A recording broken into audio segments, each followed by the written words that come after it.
students. My apologies for the weather. Not that I have any control over it, but would have been nice to have our power on. Hopefully it'll be back on tonight. So I'm going to do a recording and hopefully this will help you practice everything that you've done this week. If you started watching the video before doing all the lessons from this week, go back and finish the lessons and then come back to this video. What I'll ask that you upload to show me you did the assignment is show me your practice with graphing, because you just have to practice to get it. And I'm going to go over today quickly the schedule for next week, including the project. Next Friday, we have one class before the spring break, and you'll do a presentation of your project. So I'm going to go over that today. I'm going to review the transformations of the sine and the cosine function, practice that, practice writing some graphs, and then I also have a word problem, a couple word problems at the very end. So let's start with the schedule for next week. We have, this is this week, so like I said, make sure you do these lessons. There's no extra quiz at the end of this week because you're preparing next week for a progress check. So you're going to take time next week to make a concept map. You're going to do the Part A, Unit 3, Part A progress checks. You're going to work on your presentation problems, and then there's a quiz, and then next week you'll present. So if you look in the meeting today on this link, I have posted the assignment for the project, so I have it open already. This is going to feel kind of familiar because this is just pages of potential word problems taken from your textbook and other pre-calculus textbooks.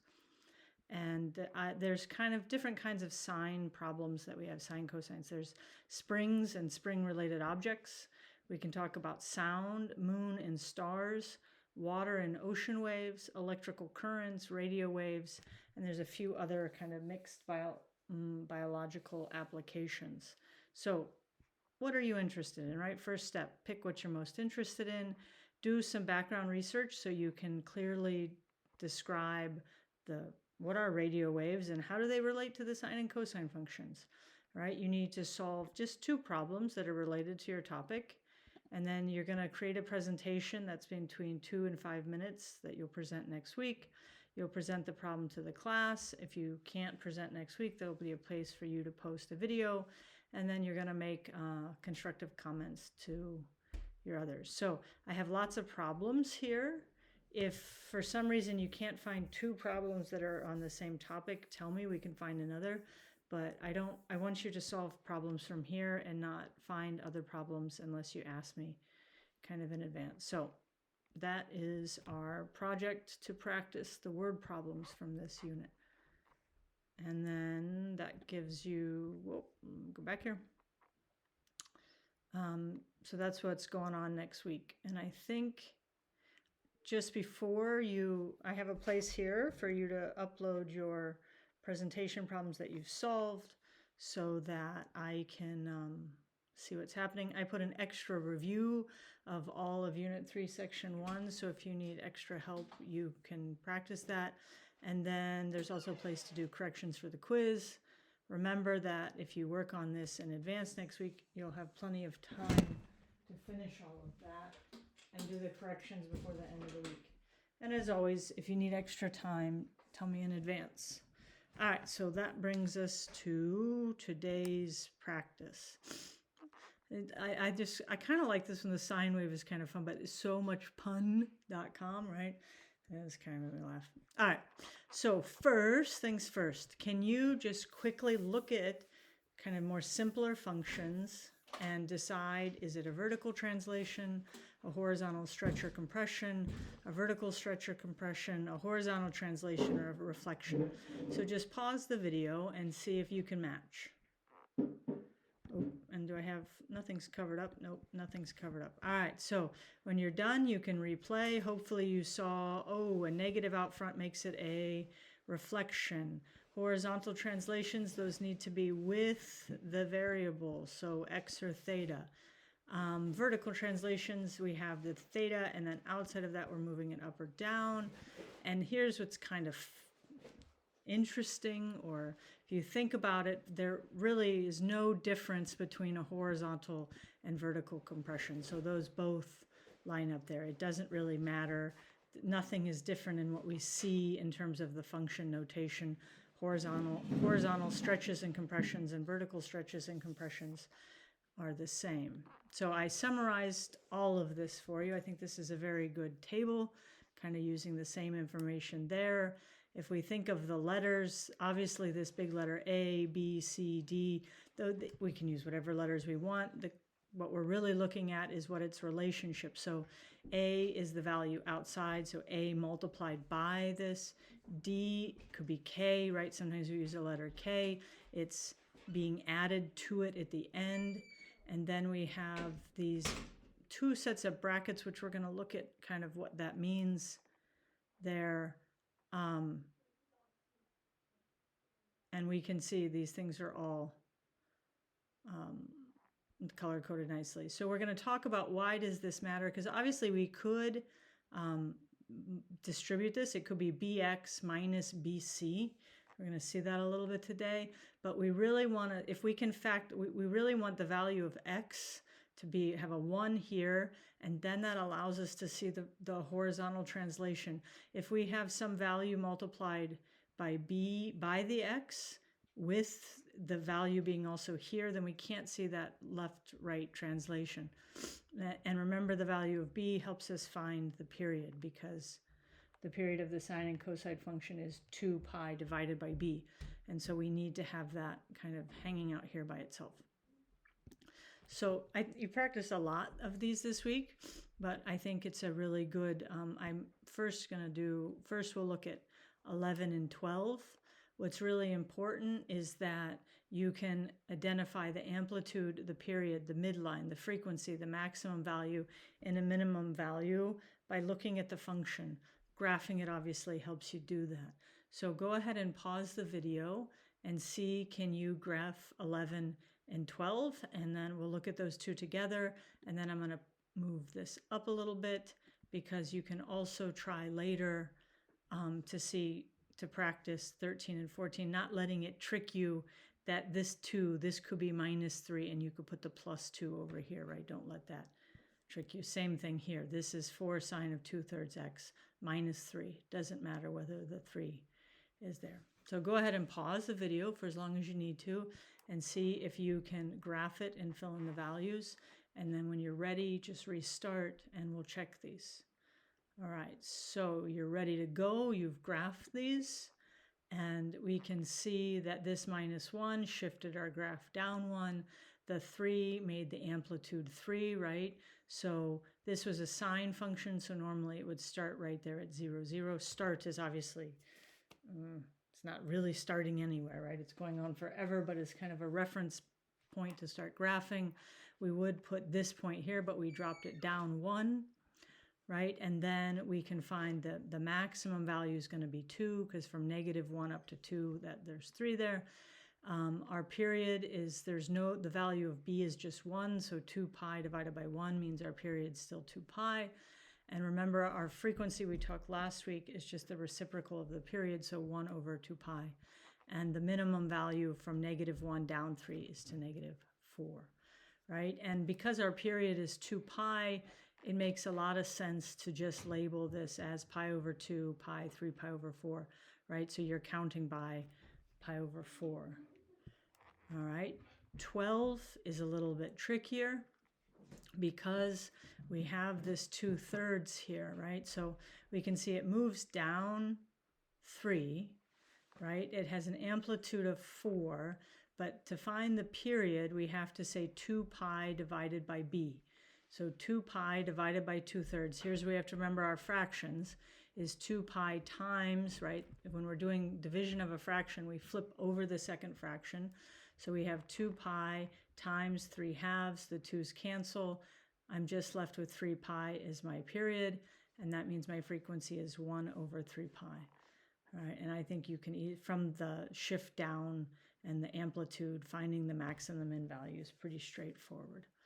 All right, and if you want to go back and pause the video again, right, here's 2 more that you can try. And here, remember that this x over 2 is the same thing as 1/2 times x. So don't let those be too tricky. It's just saying the same thing, right? X divided by 2 is the same thing as 1/2 times x. All right, so if you want to, after you have tried those, you can pull these up to check them. I'm not going to go all through, so the video is not too long, but you can go through and check, and if you're stuck on something, just let me know. All right, one of the questions we had this week is, how do I know, like if I see something as amplitude of 5, period of pi over 4, vertical shift of 4, how do I know whether I'm creating a sine function or a cosine function? And oftentimes you're going to be given in the directions to use sine or cosine, but we're going to practice here. I have a slide where, where's it at? I know I have it here someplace. Where we're going to look at this. This is it. So we could have a graph, and we could do it as the sine function or the cosine function. So sometimes if you're not told exactly what to do, then you have to think, okay, how do I do it both ways? But up here, we're told exactly to create a sine function. So here we want to say, okay, I have an amplitude of 5, a period of pi over 4, a vertical shift down 4. I'm going to show you how to do the first one, and then I'm going to let you try the second too. So I hope that you said, okay, if I have an amplitude of 5, that just goes, that's my big A. Very easy to do.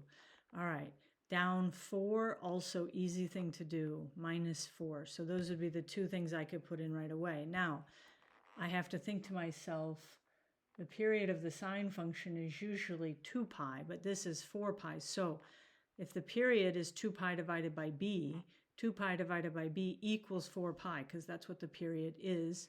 And then I can solve for b. So I have,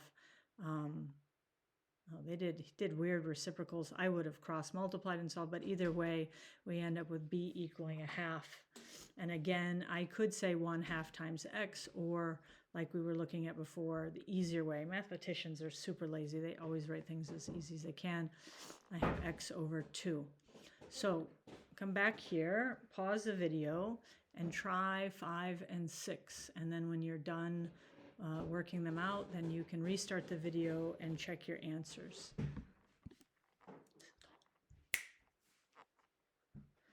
All right, so here when we're checking our answers, 5, right, the amplitude is 2, the shift down was 9, the period was 2 pi over b equals 3 pi over 5.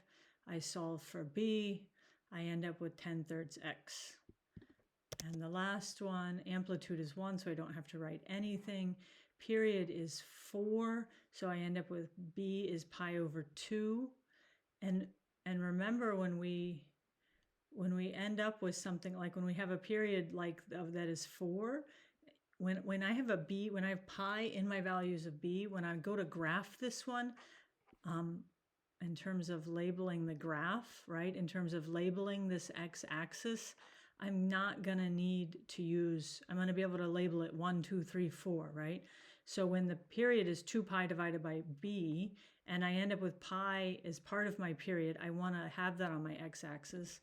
And when I'm here, when b is a value that has pi, and I see pi in my sine function itself, then when I label it, right, the period's 4, I don't need to have any sort of intervals with pi over 4, pi over 2, pi over 3, right? I think in the lessons this week, I said that if you take your period and you divide it into fourths, it's really easy to find your min-max roots when you're graphing.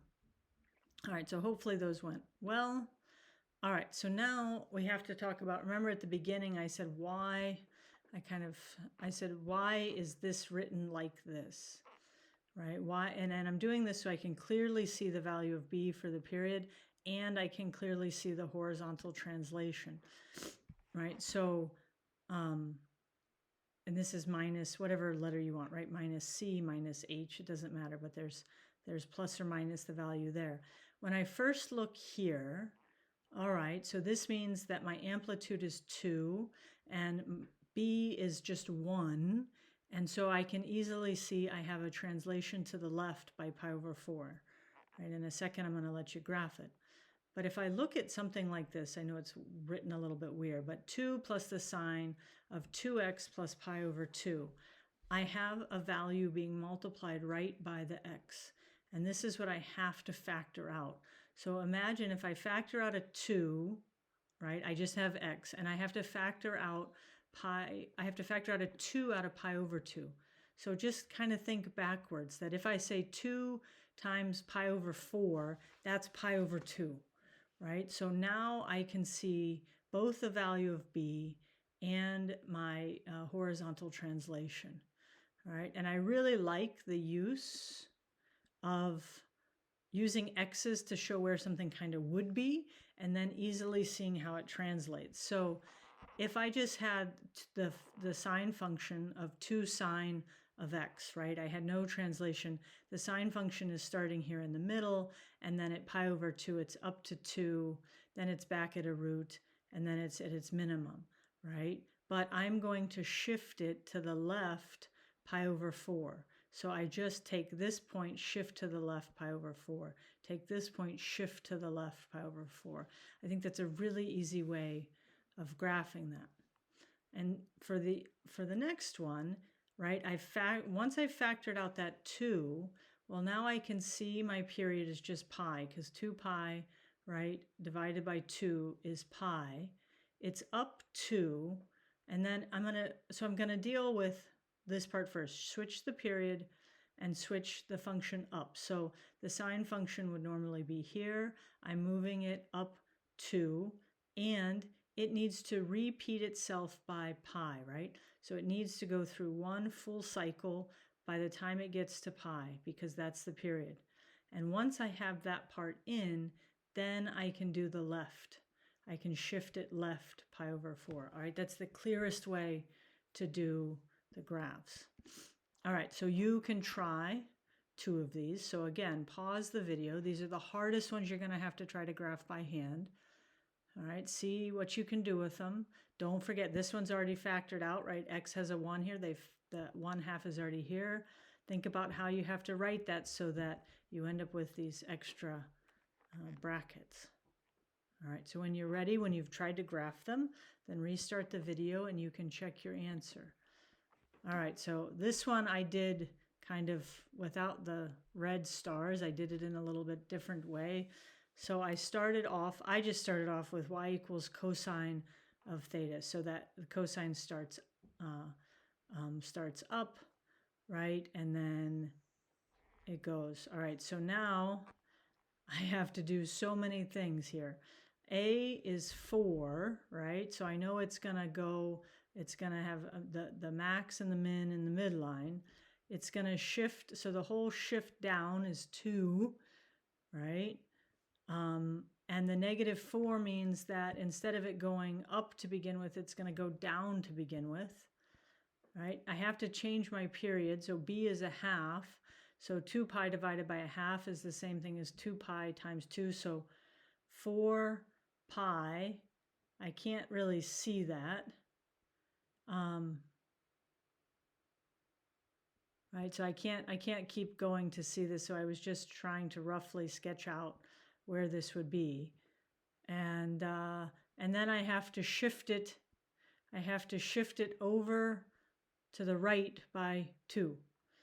All right, so again, I end up with something. Maybe, hopefully, your graph looks a little bit better than mine, but a rough sketch, because one of my biggest things here was that I was just saying 4 pi divided by 4. I did that so that I could find the min, max, and roots.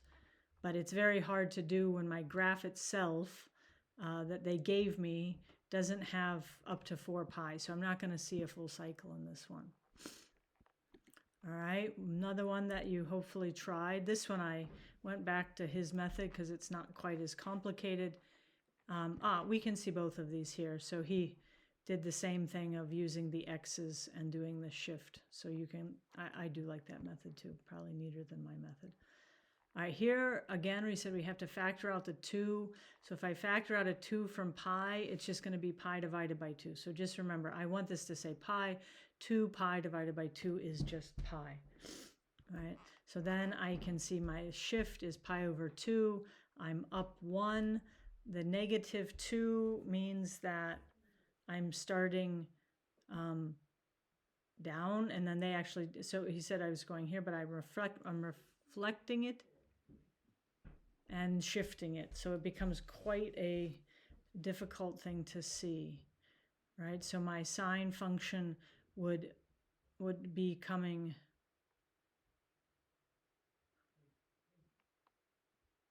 because I'm shifting it all over pi over 2. Yeah, so that's how it ends up being the opposites. Tricky question. Every time I do these, I got to go real slow. All right, so now what if we just see a function and we have to write a sine equation, or it could be a cosine equation, right? So we're going to do one of these together, and then you can kind of try one on your own. So let's start with the sine, right? So I said, I think the easiest thing first is to find the midline in A, right? So the midline here is at -1. So I know I can put in this -1 right away, right? So I just wrote out the formula. Y equals A sine of B times X minus C or H, or doesn't matter, and I'm adding some value K. So I know that my midline, I can see that from my graph, is -1. So I know that moves it down 1. That's okay. Then from the top to the bottom, right, I can see that that is going to be 4. So half of that is 2. So I know A has to be 2. So I put that in. All right, then I'm going to say, okay, the period of the sine function is 2 pi divided by b. All right, I need to find b, but to find b, I got to look at this graph and see the period. So I just looked from here to where it repeats. So it goes down and hits a minimum, comes up and hits a maximum, comes back, right? This is the same place. So this is pi. The period equals pi, so 2 pi divided by b equals pi. That means b has to equal 2. So now I have that value in there. And then I'm going to see, okay, the sine function, how can I figure out? So needs to start going, and we have to decide if we're keeping a pot, we could also write a negative a, right? There could be more than one way of doing this, but if I write a positive a here too, we need to start going. So pi over 2 is my starting point, right? Because I want to, in the sine function, I want to be able to go up and then down. So from the midline, I want to go up and then down. So this is where I want to start. So I want to go to the right by pi over 2. Could you have multiple right answers for this? Absolutely, you could, right? It depends on, because I can shift more than once and come back to the same spot. Like imagine it just kind of like sliding sideways. But this works.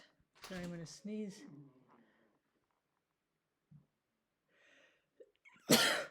Sorry. And then I could leave it like this, or I could go ahead and multiply 2x times pi over 2. So that just says minus pi. Both of those are right answers. Okay, well, what if I wanted it to be the cosine? Well, some things of it don't change, right? The midline, that part didn't change, so it's still -1, and it's still 2. I want the top, right? I want the top of this to start here if it was 2. So I would want it, if this was 2 over, I would want this part over 1. So that's how I got moving it to, I want it to move to the right by pi over 4. So I want this part to be here, and that's why that's pi over 4. So I have it shifted, my whole graph is shifted. I'm trying to think, I think I want this to say, I wanted to, if I shift it to the left, I want it to say plus. This should say plus pi over 4, and this should say plus pi over 2. My apologies, just this is plus and this is plus. All right, so now can you try one? These are very hard, right? So think about, this is, we can already see that this period is way different than this period. So we're definitely going to have to think about the period. We can think about, wait, it's only 3 to -3, so is it really being shifted up or down? And then start to think about how it's shifted left or right. See, I knew that was plus pi over 2. See, sorry about that. I knew I wrote it incorrectly there. All right, so here, hopefully, go back, sorry, pause when you're ready to go on and try. And here we have, for the sine, like I said, we said there's no vertical shifts for either of them. 3 stays the same for both of them. This is shifted to the left by pi over 2 for the sine, and it's not shifted at all for the cosine, right? It's starting up, right? And if we wanted it to be started, we would have to move it, we would have to shift it over if it was the sine function. All right, tricky questions. All right, last 2, these are calculator active ones. So remember, you can use Desmos with these. So what you want to do is you have a data. So we have the minimum temperature in degrees Fahrenheit on the first day of 8 months in a certain city. And we have some function a sine of b theta plus d, where a, b, and c are constants and are used to use the model. Based on the data in the table, which of the following is the best for d? So you could put this into Desmos, right? This is the fastest and easiest way, and do a regression with the data. All right. But if we wanted to kind of look at the question, right, and we're saying how much is it shifted up or down, I wouldn't necessarily have to take all that time to make a regression equation to solve this problem. Because if we want to find, it says the table is D, right? Well, that's the shift up or down. So if we can find the midline, right, we can find the shift up or down, because the shift up or down is always where the midline is. So the midline is determined by finding the average of the maximum versus the minimum. So find the minimum value, which is 23.2, find the highest value, which is 68.2, and divide it in half. And that's going to help you find the midline. So always, yes, sometimes it says calculator active and we think, oh, we can go do something complicated, but sometimes you'll save yourself a lot of time if you just do what's simpler. All right, so here's one more word problem. It says the table gives ordered pairs for 7 data points of a larger data set. The larger data set can be modeled by a sinusoidal function with a period of 6. The minimum values of the data occur x values that are multiples of 6. Which of the following best defines f of x for the larger data set? So go ahead and pause the video and see, can you figure that out?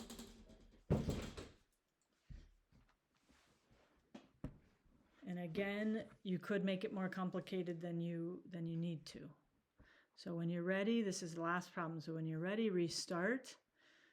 All right, so we need to, it says the period is 6, right? So that's our starting point. So 2 pi divided by b is 6. We find that b equals pi over 3, right? And we look, so choices of pi over 3 is only d and b, right? Because these both have values of b of pi over 3. So we throw out a and c right away. And then we look, okay, what's the difference between these? This has a value of -4. And this has a, so this is talking, remember these values are the amplitude, right? So if we want to find the amplitude, we're going to take the minimum, the maximum and the minimum and divide it by 2, right? And so it says the minimum values of the data set occur at multiples of 6. So we have 6 and the -4 is being our, if we took this and graphed it, we would have 6 is the highest value, right? This is going up to 6. Sorry, I didn't even need that. This is going up to 6 and it's going down to 4. So if I want to find the amplitude, it's going to be from the maximum to the minimum divided by 2, which is 5.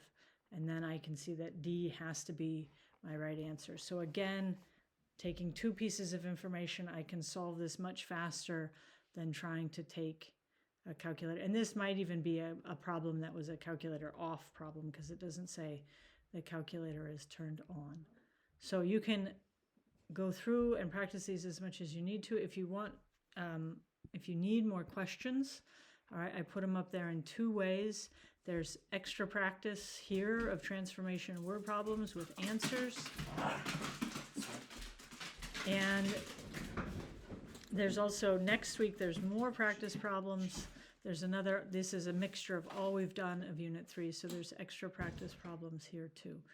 All right, so I hope this has helped you with this week. Again, my apologies for the weather.